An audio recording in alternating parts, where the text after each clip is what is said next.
Mambo aripopamsiwo iye wavapamjijiko asiano uya zvino kutora wakewo pamsiwo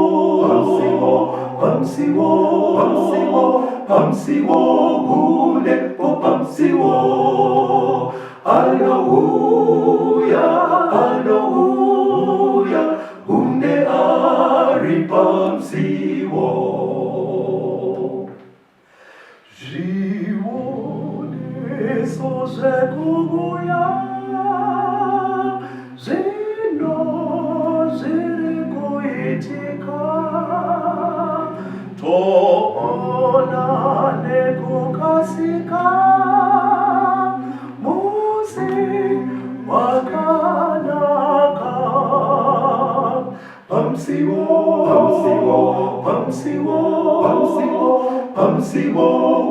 unepo pamsiwo hallelujah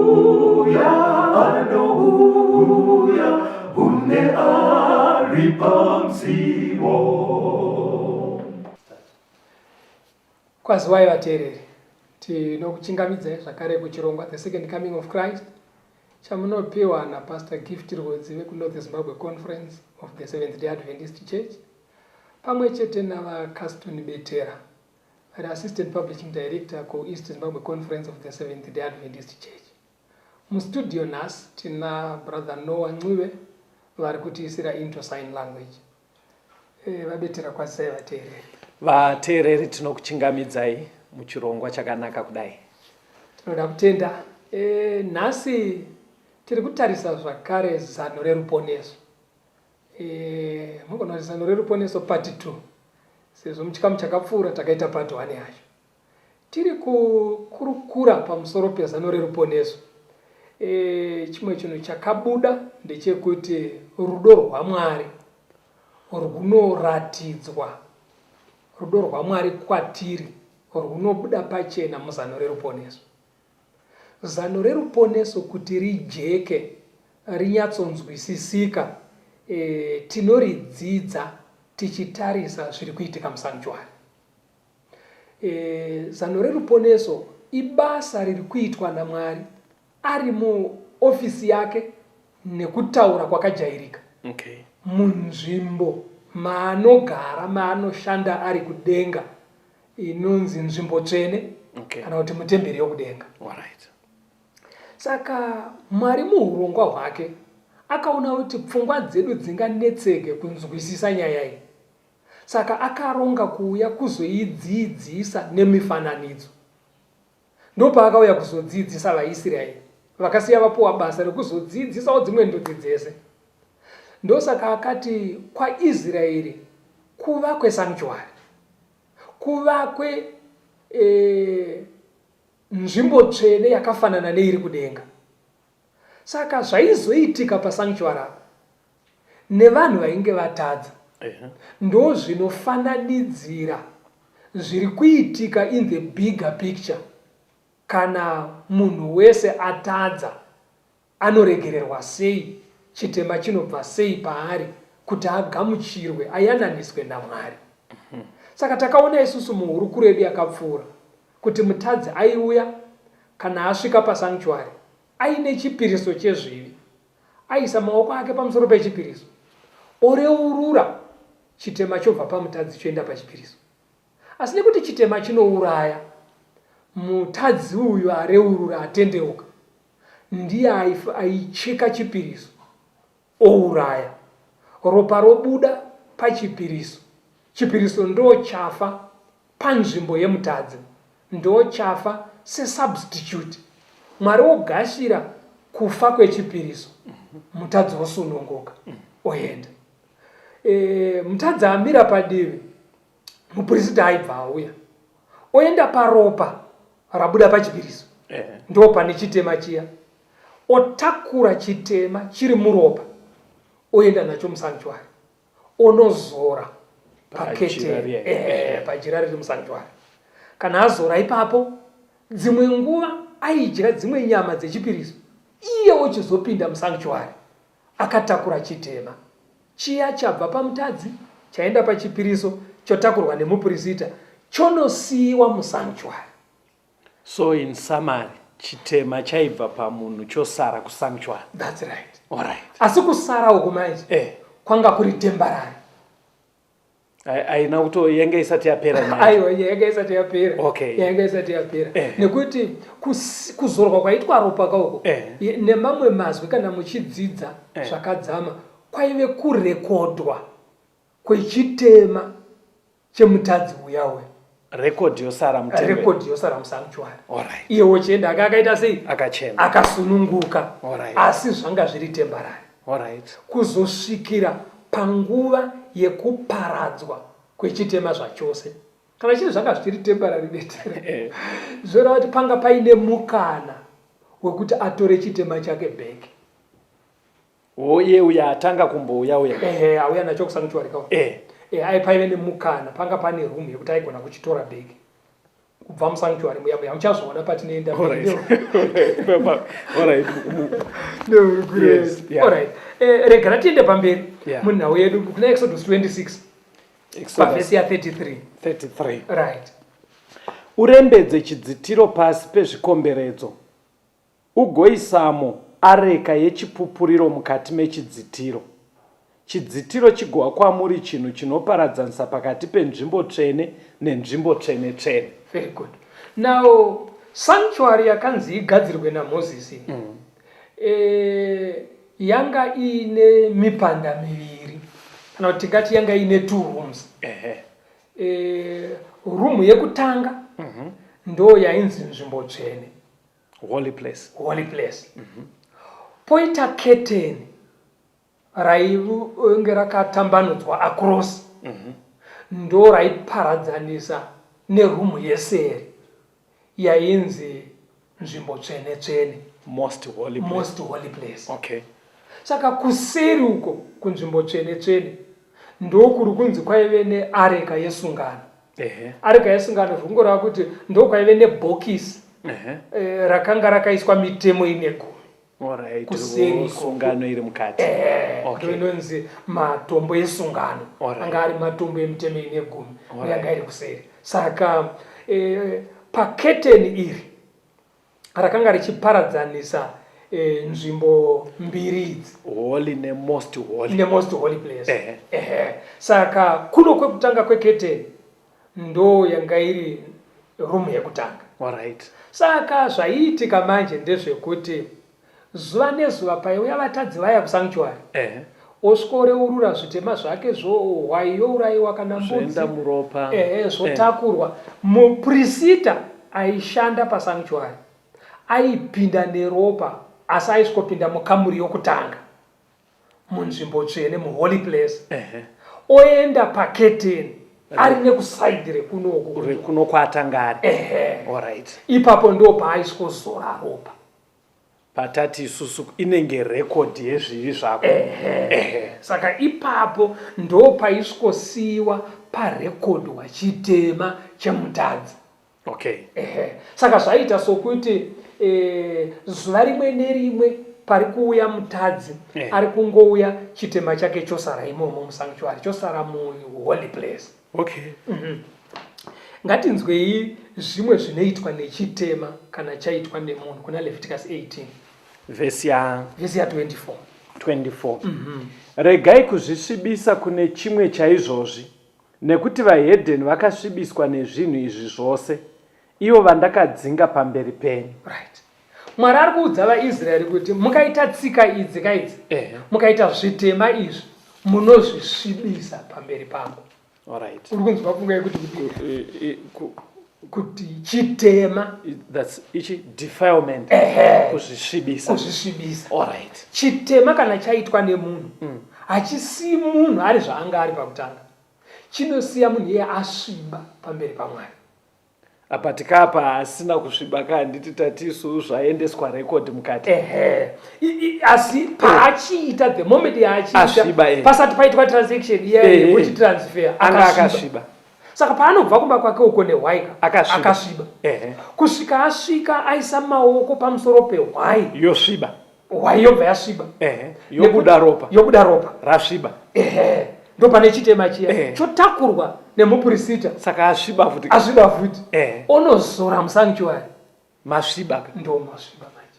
alright. Saka every day vatadzi vaidzokera kumba vachena, but kwavabva kwasara kwasviba kwadefiled.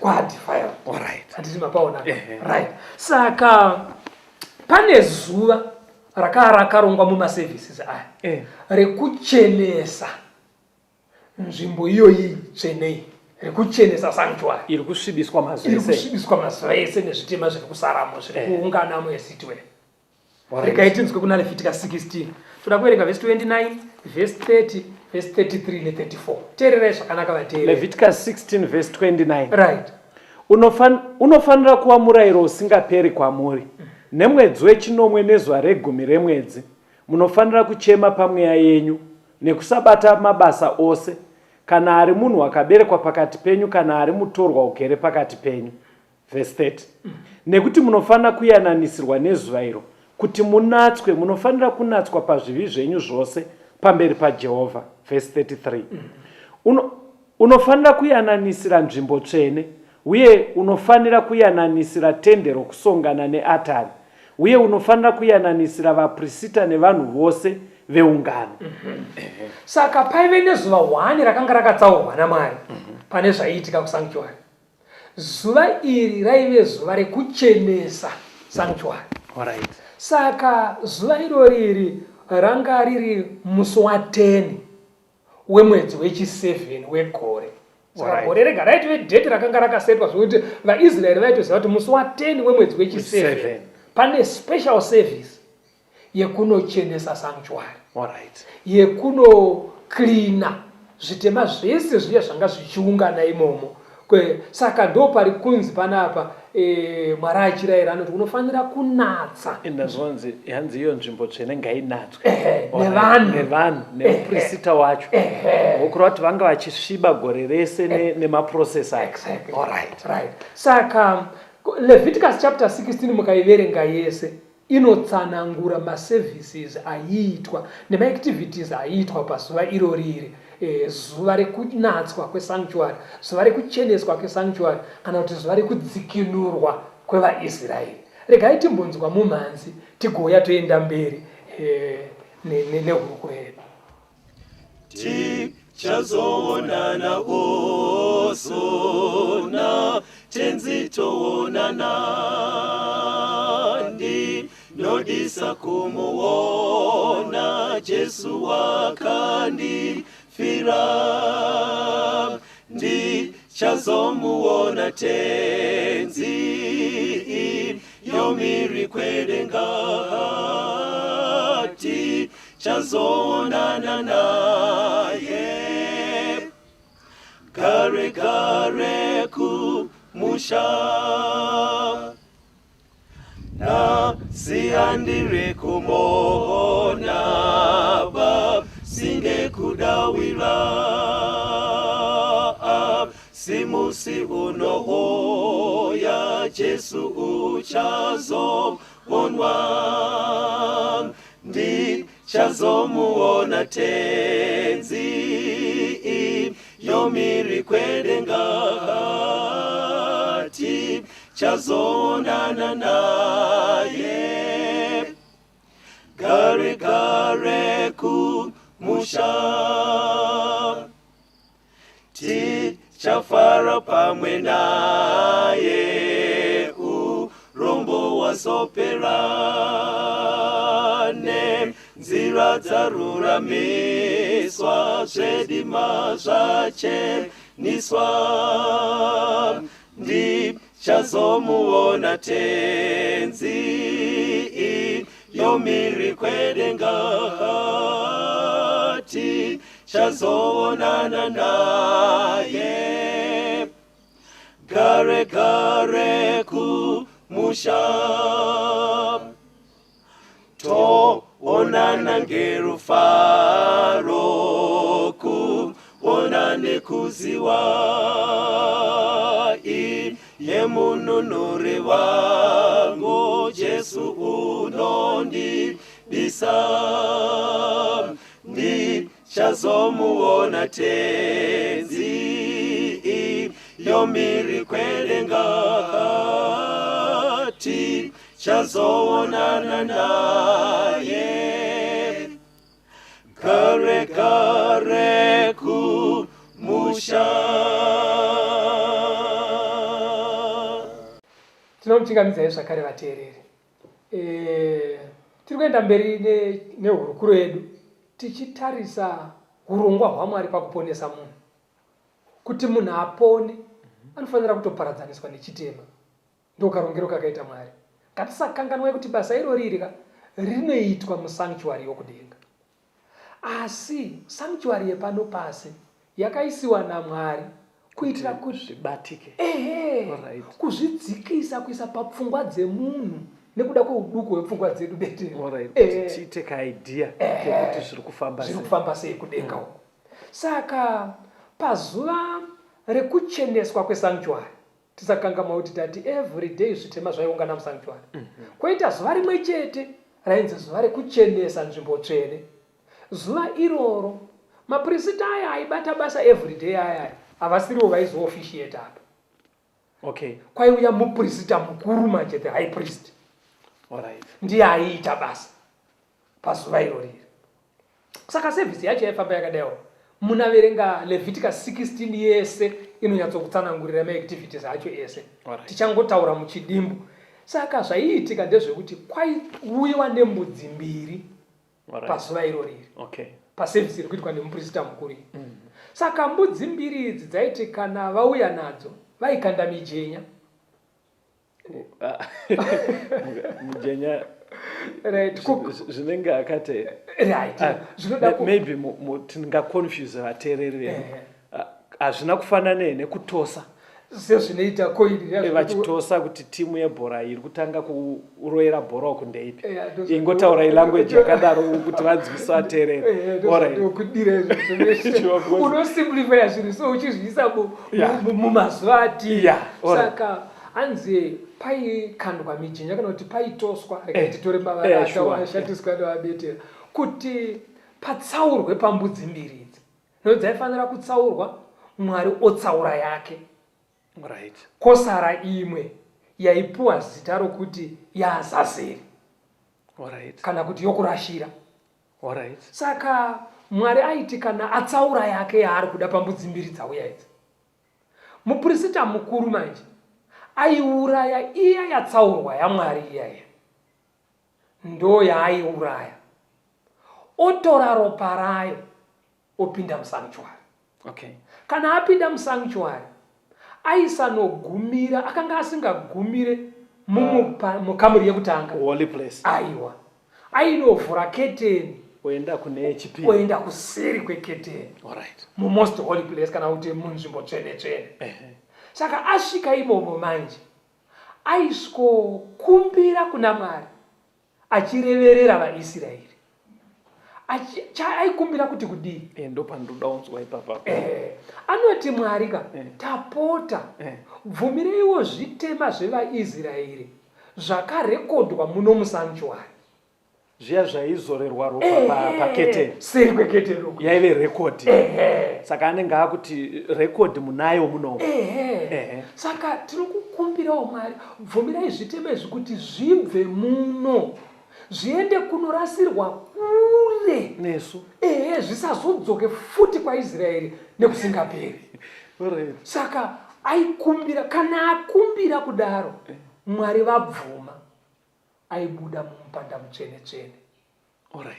Ouya manje muprista uyu atakura zvitema zvese zviya zvanga zviri musanctuary, zvatingati zvaitutirwa gore rese imo. Zviya. Saka kureva kuti pakutransfeka futi zvapa muprista manje futi. Saka uko kwasara kwaaraiti. Uko kwaaraiti kwachena uko. Saka muprista obuda panze nazvo zvitema akazvitaura zveIsraeri yose. Yese zvegore rese. Osvikoenda pambudzi mhenyu iya yaAzazeria isina kuurayiwa iya. Oisa maoko pamusoro payo, oreurura zvitema zvese zvaIsraeri. zvese zvitema zvakatendeuka pazviri zvikareururwa zvikabva zvasiyiwa nemunhu zvese zvoenda pambudzi yaazazeri. Saka itransfer futi kai. Yatransfer futi. Yabva pamuprista zvaapambudzi. Zvaapambudzi mhenyu. Saka mbudzi iyaya manje yaibva yatakurwa iri mhenyu. Yeiswa pamafudzi ejaya rainge rakasarudzwa. Rakasimba. Rotakura mbudzi iyaya roenda nayo kurenje kusango kusingagare vanhu. Ronosiya rairasira ikoko iri mhenyu. Alright. Yosara ichidzungaira ikoko nezvitema zvevaIsraeri zvese. Alright. Saka uri kuona zviri kuitika panapa Betera. Musati mataura. Yes. Process iri kubatsira vakauya nezvivi kai. Exactly. Aine munhu akati ndiri mudhiniwe akaramba ari uko. Aiwa uyo ana chichaka akatakura. Achina izvi zviri kuzove nazvo noraswa ndezviya zvakambopinda neprocess dzatakadzidza dziya. Okay. Zvakapinda musanctuary ndo zvinoenda naAzazeri mbudzi yokurasira. Alright. Asina kureurura, asina kutendeuka, anacho chake. Alright. Andiro babata. Saka unoona tsika iyoyo yekutandira yekurasira mbudzi nehuku. Ndo inoda kumbotoredzerwa mutsika dzedu atema vatereri. Unombozviona kumemisha kwabugero vanhu vachirasira mbudzi vachitandira huku. Vanenge vaida kufananidzira tsika iyoyi kunyangwe zvisingazonobvisi mhosva pakati paMwari nemunhu. Alright. Saka asi kaidea kanoda kunge kakanofanana nepa. Vanoda kufananidzira netsika iyoyi yaitika kwaIsraeri. But vanenge vakanyanyorasika mufundisi because ndofunga vateereri munobvumirana neni kuti kwamunogara kuchine mbudzi dzinorasirirwa nemachongwe huku unenge uchiona pagrowth point pachinzi mbudzi yakarasirirwa musaidye musadidi nacho ende mbudzi yacho inobva yaitobhiyevhe yekuti unototi kutoita kunge isingazivi kunowanikwa dzimwe mbudzi. Muri kuti here nhasi kukaita akukurudzira kuti udai kuti zvinokunetsa zvibve pauri, muri kuti here arasika munhu uyu isi tiri kuona zvinenge zvakada kudaro mubhaibheri. Right. Unotidzorera kuchidzidzo chatakaita muchikamu chakapfuura. Takanzwa kuti ropa remombe nerembudzi pana vaHebrew 10:4 handiro rinobvisa zvitema. Alright. Asi ropa raKristu. Kureva kuti ukange wakunotandira mbudzi uri kuita nharo neshoko. Riri kuti hapachadiwe mbudzi, hapachadiwe hwai, hapachadiwe shiri. Aiwa, nguva yehwai neshiri nembudzi yakapfuura. But tichiri kunzarwa mufundisi. Tichiri kutoenda nazvo. Imi ndozvamune mashoko akanaka. Tetai vateereri vedu kuti vatoona kuti ishoko raMwari riri kuratidza kuti nyaya yainongedzera Kristu. Right. Anotakura zvivi zvedu. Sure. Saka Azazeri zveshuwa yaitakurwa yoenda kurenje. Patinonopedza chidzidzo chedu chikai zvichabuda pachena kuti kutandira kwedu kwemazuva ano tinotandira sei. Saka hatite ichanobuda. Rega tiende pana Leviticus 23 vhesi ya 27 kuenda pa30. Iri kuti zuva regumi remwedzi uyu wechinomwe izuva rekuyananisira. Munofanira kuita naro ungano tsvene, munofanira kuchema pamweya yenyu nekuigira Jehovha chipiriso chinoitwa nomoto. Nemusi uyu musabata basa ripi neripi, nekuti izuva rekuyananisirwa kuti muyananisirwe pamberi paJehovha Mwari wenyu. Nekuti ani nani asingacheme pamweya wake nemusi iwoyo achabviswa pakati perudzi rwake.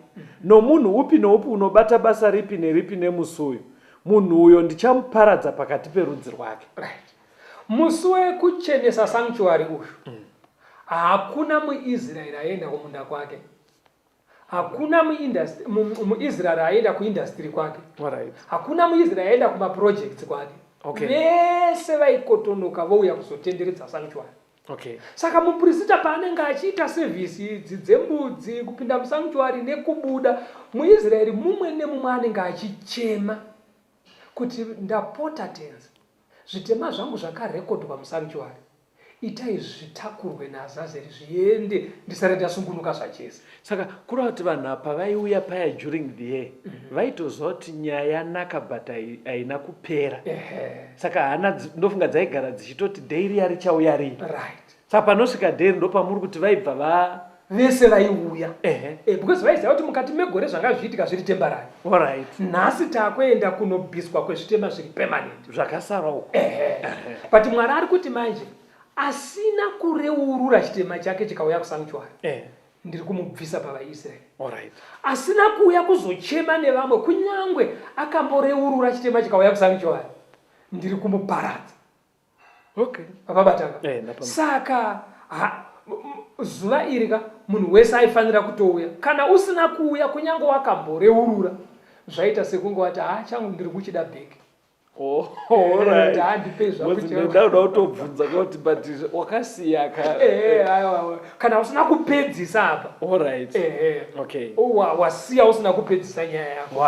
Saka Mwari aikubvisa pakati pevaIsraeri. Saka kana vanhu vachema zvese zvaitwa izvi Azazeri yaenda, vanhu vaita haleluya kuti Mwari ngaakudzwe, voenda kudzimba vachipembera. Vaparadzaniswa nechitema chavo. Chinzwa manje pana vaHebheru 9 pavhesi ya6 kuinda pa9 kuti zvaimborevei zvese izvi. Zvinhu izvi zvakati zvagadzirwa saizvozvo, vaprista vaipinda mutebhanekeri yokutanga nguva dzose vachibata mabasa okushumira Mwari. Asi mune yechipiri muprista mukuru waipinda ari oga, kamwe chete negore, asingapinda asina ropa raaizvibayira iye nezvivi zvevanhu. Mweya Mutsvene achiratidza chinhu ichi, kuti nzira inoenda kunzvimbo tsvene yakanga isati yaratidzwa, tebhanekeri yokutanga ichimire. Wakanga uri mufananidzo wenguva ino, vanobayira nayo zvipo nezvibayiro zvisingagone kukwanisa pahana yake iye unoshumira.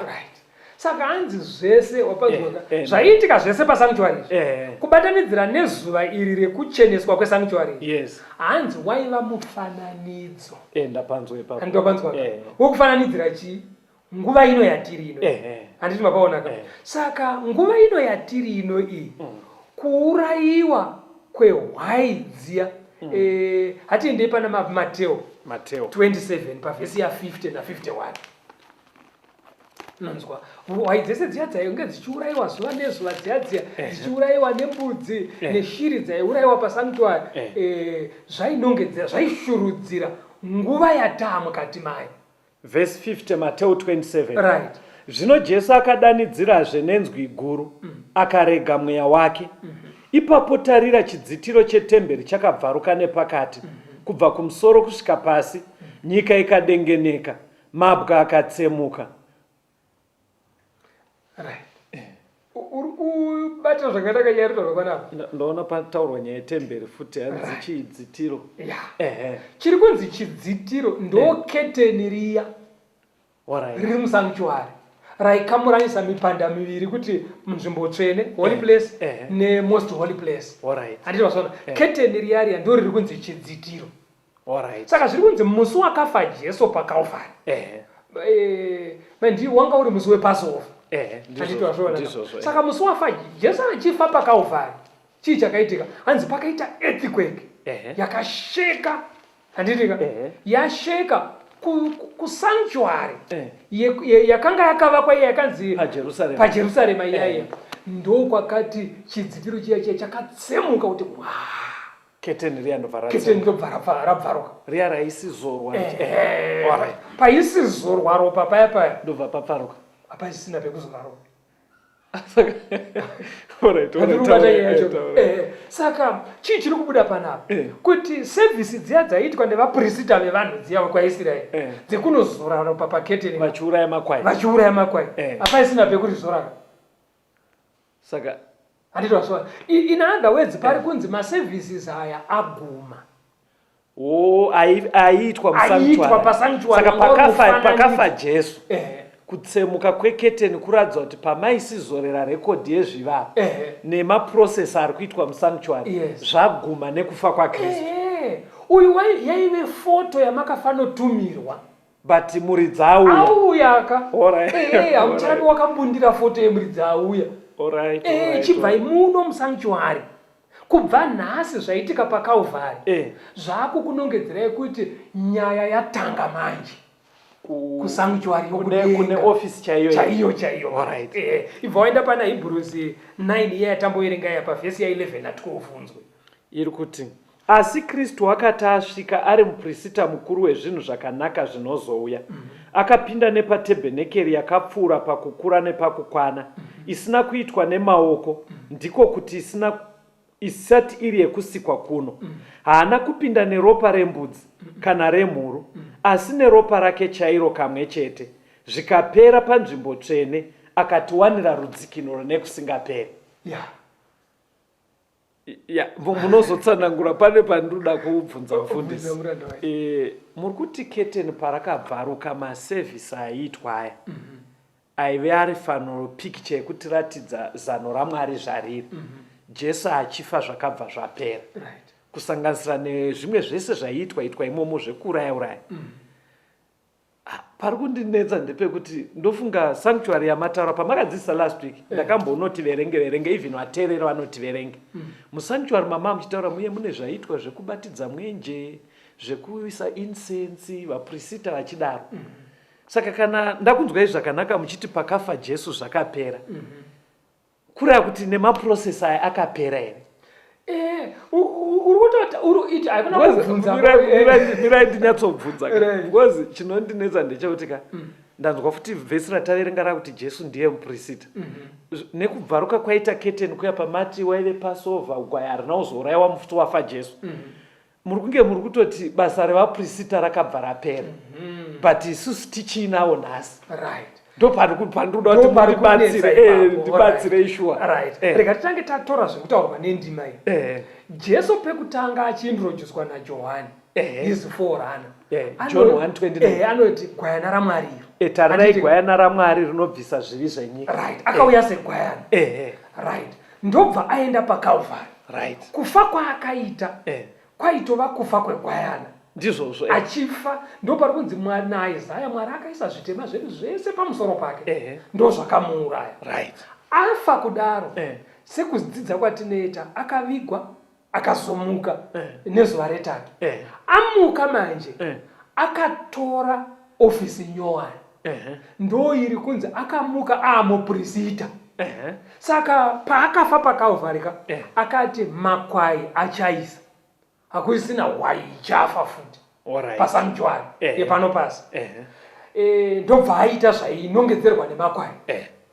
Amuka, ndobva ati kuvaprista vaive pano pasi, nemiwo machaisa, maive muchinongedzera, maishurudzira inini kutakura kwamaita ropa kuya muchitakura zvivi zvevanhu, vaishurudzira Kristu. Afa sehwai, asi amuka semuprista. But haachanotori ropa rehwai manje. Aiwa kusanctuary iyo kutemberi rake, akunonombora rake paCalvary. Ndo raakasumuka naro, ndobva akwira naro, kwete musanctuary yakatsemuka jira iyi, akakwira kusanctuary yokuti. Mirai munozotsimbidza, ndoda kuti mungondipindura. Mati makwai akachaisa. Ko vaprista vakachaisa futi because muridzi wacho auya. Toda kutenda mirai timbonzwa kambo tigokurukura nyaya iyoyo. Ngatimbofemai.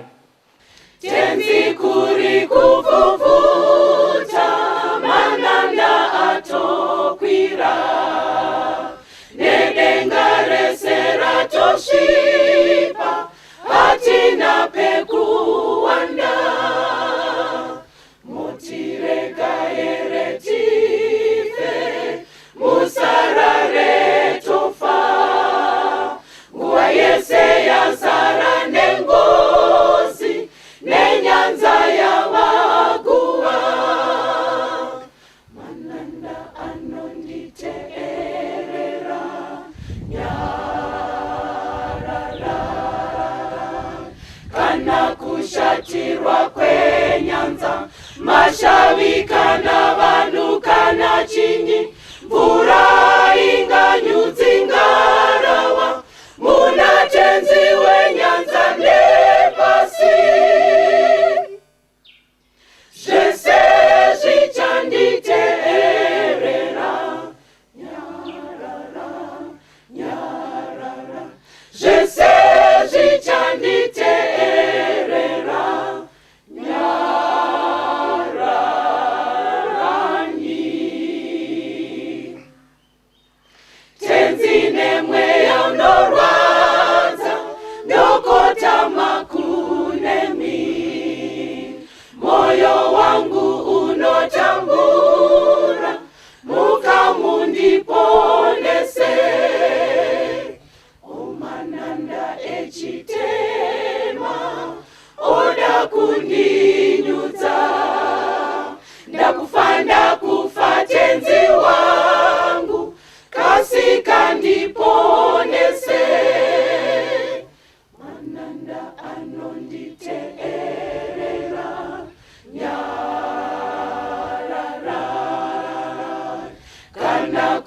kushatirwa kwenyanza, mashavi kana vanhu kana chinyi, mvura inganyudzi ngarawa, muna tenzi wenyanza nepasi.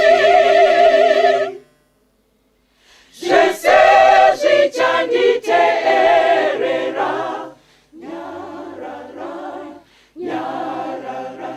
Zvese zvichanditeerera, nyararani.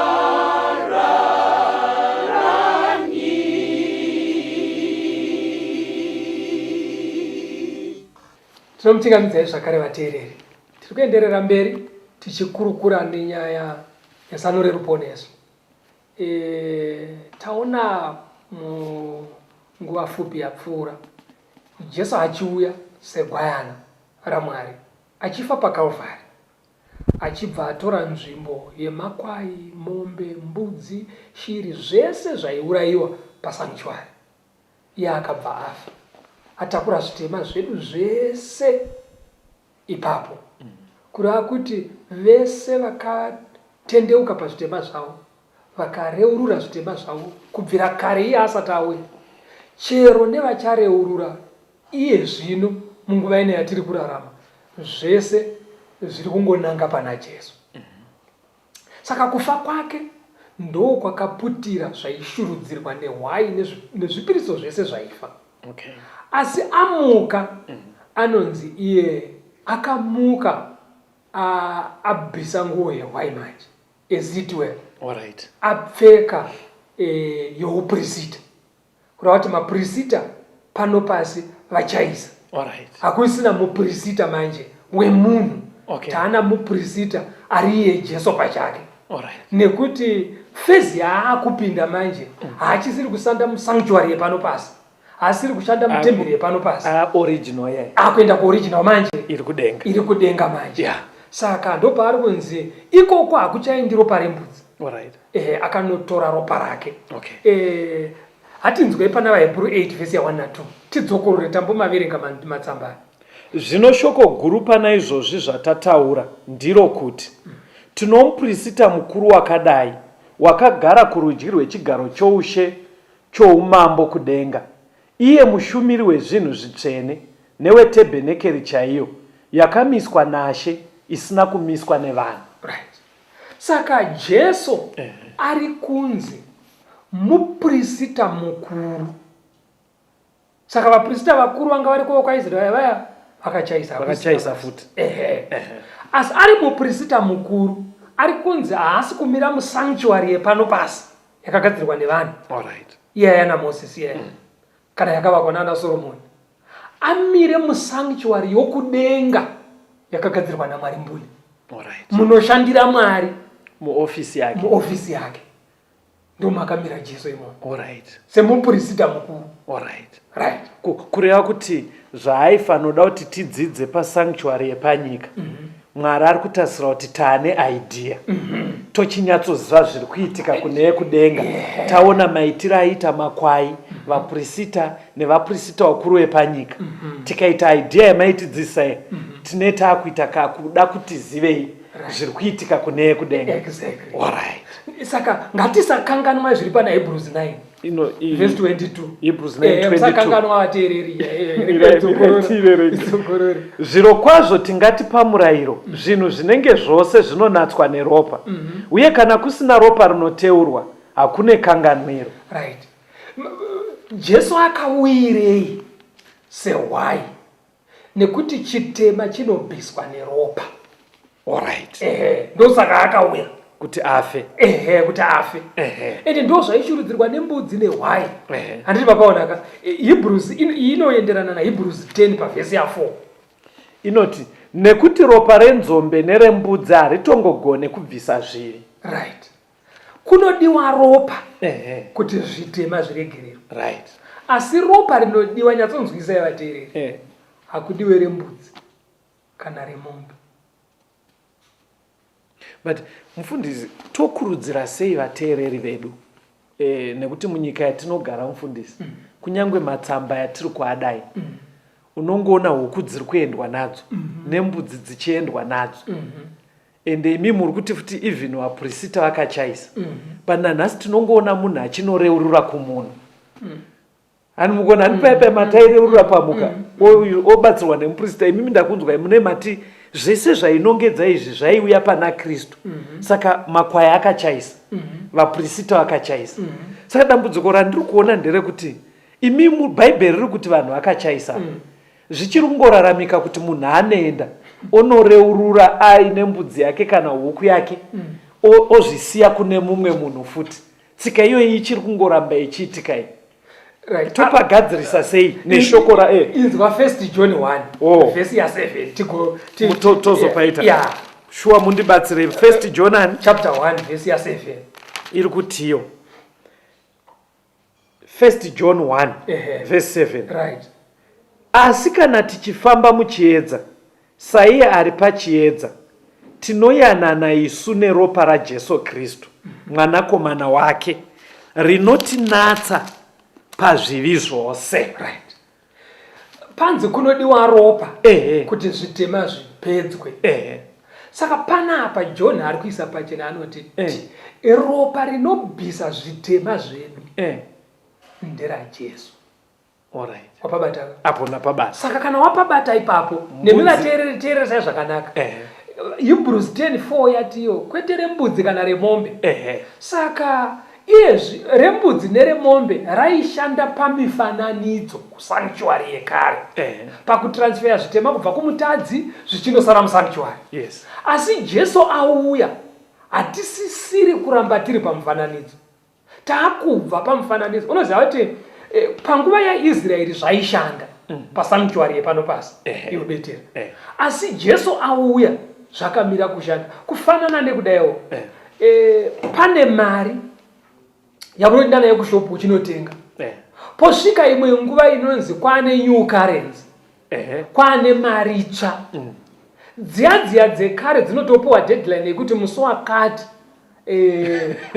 kubva musi wakati haichashanda. Chero uine yakawanda sei haichatengi chero sweet. Pakutaura kwavanhu inonzi raazuda. Imari yaimboshanda asi haichashanda. Alright. Saka kunopira mbudzi nekupira mombe nehuku, vanhu chero munhu akaita akaperera, alright, kuperera akabata suda. Shame. In other words, alright. Mufundisi zvavari kutaura vateereri vari kuti oraganishandise kuti paakafa pakufa kwaKristu ndo pabva rukajira riyande. Pari kunzi ndo yaive deadline yekuti zuda iri raifanoita nevaIsraeri rigume. Saka iwe muteereri chirega kuramba uri pazuda uchitemba ndine mari stereki, haichatenge, kwakungoda Kristu ndiye muprista mukuru neropa rake. Saka vaprista vakachaisa, mbudzi dzikachaisa, makwaya akachaisa, izvozvo hazvichadiwe pachinamato. Chirega kuramba wakabatirira zuda muteereri. Hatifambei nenguva kuti panouya Kristu tigone kuponeseka. Toda kutenda ndofunga zvajeka vateereri. Idyai huku dzenyu, idyai mbudzi dzenyu. Zvekurasira kana kunopfugama panoonoti muprista zvakachaisa izvozvo. Taane new currency kunamata kuburikidza naKristu. Taurai mufundisi. Ende Jesu achitaura vetera kuna Mateo 6 pane pamwe panoti kana muchinamata chero ukaenda muimba yako yemukati ukataura uri ipapo, baba vako vari kudenga vanokunzwa, vanokuona uri pakawanda. Hazvidi kuti uye pamberi pako idini ipapo mufundisi mirai tigozogadzira vateereri chidzidzo chakabaya chikatyokera. Vanhu vanongoda kunotonona achipfugama pamberi pemunhu chete. Kunyange Mwari ari kutaura ndinokunzwa kana uri wega, tinozoda kuti tibate tiende pamberi. Now Jesu tanzwa isu Bhaibheri richitiro amuka akamuka amuprista. Toda kuti zvinhu zvakaizvi zvirambe zvakajeka kuti akauya sehwai, right? Ende huhwai hwake hunoshanda kuvanhu vakatenda kwaari asati auya kumashure uko, right? Hunoshanda kune vari kutenda nhasi nevacharamba vachitenda kusvika panoguma nyika. Huhwai hwake hunoshanda nekuti vese vanoreurura nzira ihwani, ropa raJesu ndo rinoita kuti zvitema zvavo zvese zviregererwe. Alright. apedza kushanda sehwai akatora roo yemupurisita paamuka ndobva anombora ropa rake. Hakusi kuti literary akatoenda paKalvari kwakunotsvaga pakadonhera ropa rake muSefriday uyaya kwaubva rinombora kuti aende naro kuna baba aihewa. Ari kuzwa kuti kaidea taanako pane zvaitwa panyika zviya. Ilanguage yacho yekuti akaenda achinozvipresenta iye kuna baba sechibayiro. Ndopari kunzi akaenda neropa rake akanoti baba ndauya ini ndakafa paKalvari. Saka akanozvipresenta iye sechibayiro. Saka paari kuenda manje kuna baba ari kuenda semupurisita. Handiti mazviona ka. Saka apa haasi kuzviitira pano pasi ari kuitira musanctuary yokudenga. Asi pane nguva hatigoni kuinda mazviri nemadetails nekuda kwenguva. Pane nguva yaanozobva muchikamu chekumira semupurisita. Zviya zvaiitwa daily pasanctuary zviya ochitora roo yemupurisita mukuru zvaiitwa pazuva rekuchenesa sanctuary. Saka ibasa futi ndo paari kunzi navaHebheru taane mupurisita mukuru kutorera nguva yatiri kurarama inoyi. Hatiti mapabata ka. Saka zvinogona kunetsa wateerere kana musina kuzvidzidza kuti nguva yakaita semupurisita muduku mirai ndimbodzokorora mati mimi Jesu pane zvatakadzidza pasanctuary yepanyika akatora roo yemakwai asi simba racho risingaperere paafa paKalvari. Vekare venguva yaafa nevaiye zvino ropa iroro vanoreurura richiri kugona kuita kuti vasunungurwe. Ndobva mati amuka ndobva atora roo yemupurisita iye yaitwa nemupurisita achitora ropa regwai rafa achinozora but taakona kuti amuka achazore pasanctuary yepanyika iya yakabvaruka paafa akuita kune kudenga achizvipresenta. Ndobva mati mimi sekudzidza kwatakaita because makati zvaitwa gore rese izvi but kwaizoita zuva 1 pagore raizoda high priest kwete ordinary mupurisita. High priest uya wekuzotora zvivi onozvisa pambudzi yamakati Azazeri. Saka ndopari kunzi here naHebrews iye zvino mazuva ataakurarama Jesu are the high priest. Kureva kuti zvoda kufanana nepaya paaienda muthe most holy ochema zvivi zvese kuti Mwari tiregererei. Saka ndofunga pari kujeka vateereri. Saka tikuti kuvateereri kazogona kunetsa kuti vati saka dheti racho raakaguma kuva mupristi muduku achiva high priest nderipi patiriye zvine nguva yedu hatigone kuti tinobuda nemadheti iwayo. Asi dai nguva yanga ichitendera taigona kunopapinda. But ngatinzwisise kuti taana high priest ari kudenga. Iye zvino high priest aishanda pazuva rekucheneswa kwesanctuary. Saka Jesu kana apedza basa reuhigh priest ndo panotaurwa kuna zvakasarwa 22 pavhesi ya 11 na 12 iri kuti usina kururama ngaaramba achiita zvisakarurama, une tsvina ngaaramba achisvibiswa, wakarurama ngaaramba achiita zvakarurama, mutsvene ngaaramba achiitwa mutsvene. Tarirai ndinokurumidza kuuya, mubayiro wangu ndinawo kuti ndipe mumwe nemumwe sezvaakabata. Right. Pane nguva manje ichaitwa this declaration. Kwete pano pasi zvichipinda munzeve dzevanhu ayo zvinoitika kudenga. Ibasa riri kuitwa mudenga. Riri kuitwa naJesu rehigh priest. Pane pazvichanzi zvakwana. Saka kana zvanzi zvakwana manje, vanhu vanenge varegererwa ndevanhu vanenge vakatendeuka, vakakonfesa zvitema zvavo, vakagamuchira Jesu sechibayiro chavo. Ivo vane zvitema zvakaenda kusanctuary yokudenga kwaari. Kana basa rake rapera musanctuary, vanhu ivavo vanoramba vari vatsvene, havachagoni kudzokera kumashure. Paanobva ipapo pabasa iroro, vanga vasati vatendeukawo havachagoni hazvichabatsire. Unozakada muchinyora exam ka anenge achinivhigileta uya pane paanoti stop writing, pens down, vanhu vese vobva vakata zvekunyoresa pasi. Kana wanga wakanyora anza dziri correct watopasa, hapaisina kufoira. Kana wanga uchine anza mumusoro usati wainyora watofoira because haicreditwe iri mumusoro yanga usati wanyora hakuisina mamax. Saka Jesu musi waanobuda musanctuary kuti basa iri rapera anenge apedza kumiririra nekureverera vanhu. Mwari anonzi anoverenga mwoyo mufundisi anogona kuzviona kuti ndauda kutoya kunyaya dzekunamata. Inenge yapens down ipapo, inenge yapens down ipapo. Saka nguva yakwana. Handiti masona. Kana zvadaro manje Jesu ndo paanobuda musanctuary yokudenga. Semabudira aita muprista mukuru mumost holy place. Aibuda mumost holy place obva aenda pambudzi yaasasiri. Ndo paainesa zvitema zvese yoendwa nayo kurenje.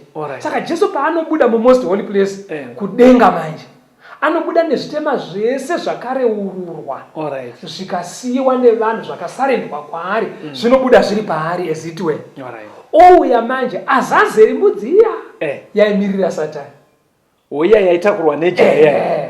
Saka anobva asvikozviti pana Satani, iwewe ndiwo wakavamba zvitema izvo ukakonzera vana vaMwari kutadza, saka ivo vakazvikandira kwandiri, saka inini ndauya nazvo. Ndinoziva ndiwe muridzi wazvo. Ndinoziva matanhauriro atinozviita nemapiro atinozviita. Matsananguriro amaita. Dai kuri kuti vanhu vari kutaurirana ndingaidzi shamwari ndiwo wakavamba nyaya ukakonzera vanhu. Manje vanhu vakaona kuti nyaya inovanetsa iyi vakakandira kwandiri. Manje inini ndadzoka iye ndobva yataurwa pana Mateo 25 tisati Mateo 25 pa41. Zvino achati kuna vari kuruboshwe, ibvai kwandiri imi makatukwa muende kumoto usingaperi wakagadzirwa dhiabhurosi nevatumwa vake.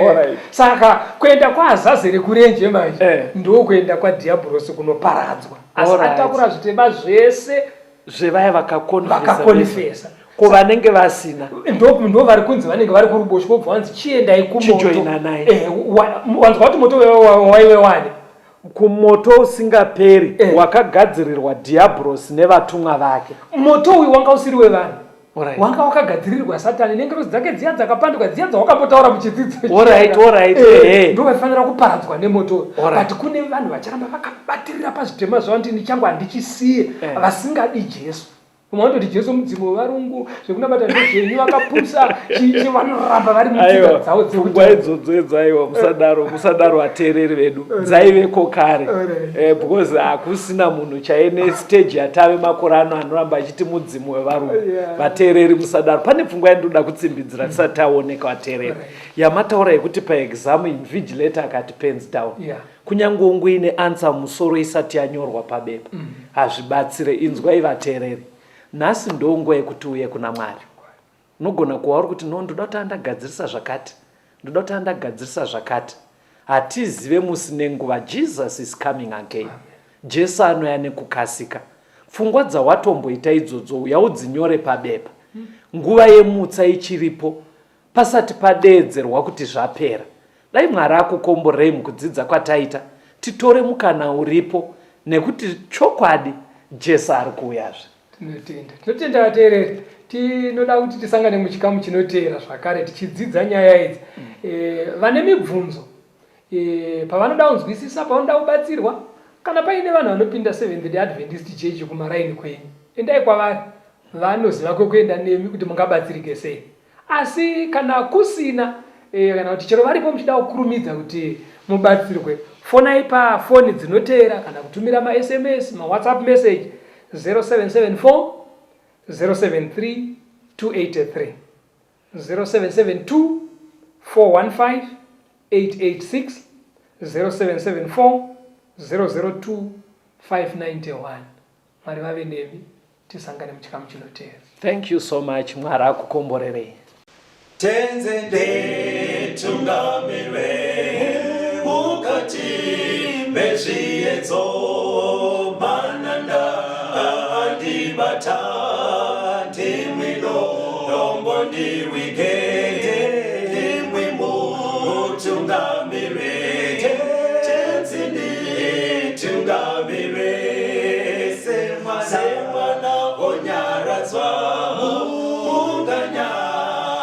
zenyanza mananda anomunzwa kana matinyarara emwete tenzi wenyanza tenzini tungamire apo ndasvika nyanza Isa andichina zororo ndotsamira kune mwinga